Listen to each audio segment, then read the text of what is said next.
ചേർത്തലയിലെ സ്ത്രീകളുടെ തിരോധാന കേസുകളിലെ പ്രതി സെബാസ്റ്റ്യന്റെ സുഹൃത്തായിരുന്ന റോസമ്മയെ ഇന്ന് സ്റ്റേറ്റ് ക്രൈംബ്രാഞ്ച് ആലപ്പുഴ യൂണിറ്റ് ചോദ്യം ചെയ്തേക്കും. സെബാസ്റ്റ്യനെ പള്ളിപ്പുറത്തെ വീട്ടിലും പറമ്പിലും ആധുനിക സംവിധാനങ്ങളുടെ സഹായത്തിൽ പരിശോധന നടത്താനും നീക്കമുണ്ട്. കോട്ടയം ക്രൈംബ്രാഞ്ചിന്റെ കസ്റ്റഡിയിലുള്ള സെബാസ്റ്റ്യനെ നാളെ ജുഡീഷ്യൽ കസ്റ്റഡിയിലേക്ക് മടക്കി നൽകും. വിവരങ്ങളുമായി സുധീഷ് ഗോപാൽ ആലപ്പുഴയിൽ നിന്ന് ചേരുകയാണ്. സുധീഷ്, ഈ കേസുമായി ബന്ധപ്പെട്ട് ഓരോ ദിവസവും വ്യത്യസ്ത രീതിയിലുള്ള വാർത്തകൾ പുറത്തേക്ക് വരികയാണ്. എന്തായാലും വലിയ ദുരൂഹതകൾ നിറഞ്ഞൊരു കേസാണിതെന്ന കാര്യത്തിൽ സംശയമില്ല. എന്തൊക്കെയാണ് വിവരങ്ങൾ സുധീഷ്?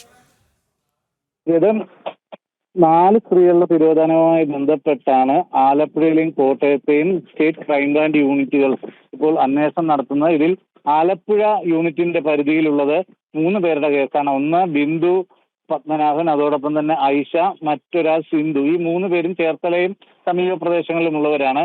ഇവരെ ഏതാണ്ട് ബിന്ദു പത്മനാഭനെ 2010 മുൻപ് കാണാതാവുകയും 2017 ഇതുമായി ബന്ധപ്പെട്ട് കേസ് രജിസ്റ്റർ ചെയ്യുകയും ചെയ്തു. 2012 ഐഷയെ കാണാതാവുന്നത്.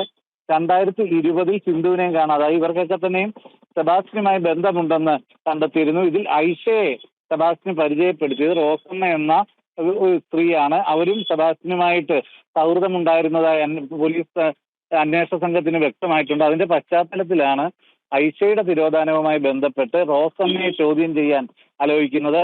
അതിൽ വളരെ ദുരൂഹതകൾ, സാമ്പത്തിക ഇടപാടുകൾ അടക്കമുള്ള കാര്യങ്ങൾ, ഇരുവരും തമ്മിലുള്ള മറ്റു ഫോൺ സംഭാഷണങ്ങൾ അടക്കമുള്ള കാര്യങ്ങളും പരിശോധിക്കുമെന്നതാണ് നമുക്കറിയാൻ സാധിക്കുന്നത്. ഇതേ സാഹചര്യത്തിൽ സെബാസ്റ്റ്യന്റെ പള്ളിപ്പുറത്തെ വീട്ടിലും പറമ്പിലും ആധുനിക രീതിയിലുള്ള പരിശോധന നടത്താനായി ഗ്രൗണ്ട് പെനട്രേറ്റിംഗ് റഡാർ സംവിധാനം എത്തിച്ചിട്ടുണ്ട്. കേന്ദ്ര ഏജൻസിയിൽ നിന്നുമാണ് അത് എത്തിച്ചിട്ടുള്ളത്.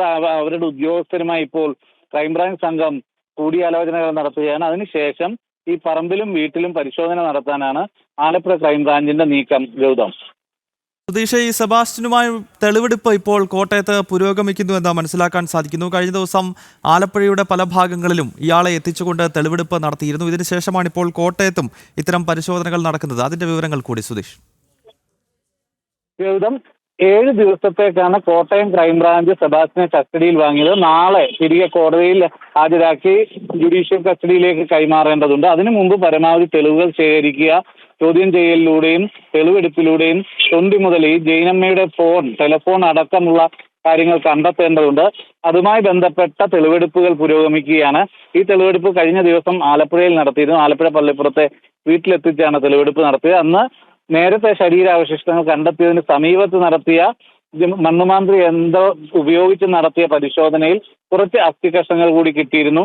പിന്നെ കൊന്ത, ബാഗ്, സ്ത്രീകളുടെ വസ്ത്രം തുടങ്ങിയവ കുളത്തിൽ നിന്നും സമീപത്ത് പറമ്പിൽ നിന്നുമൊക്കെയായി കണ്ടെത്തിയിരുന്നു. എന്നാൽ കാര്യമായ തെളിവുകളൊന്നും അന്ന് ലഭിച്ചിരുന്നില്ല. ഇതുമായി ബന്ധപ്പെട്ട് ഇപ്പോൾ മാധ്യമങ്ങളുമായി ഒരു തരത്തിലുള്ള ആശയവിനിമയം നടത്തരുതെന്ന് ക്രൈംബ്രാഞ്ചിന് ഹെഡ് ഓഫീസിൽ നിന്ന് നിർദ്ദേശമുള്ളതായാണ് നമുക്ക് അറിയാൻ കഴിയുന്നത്.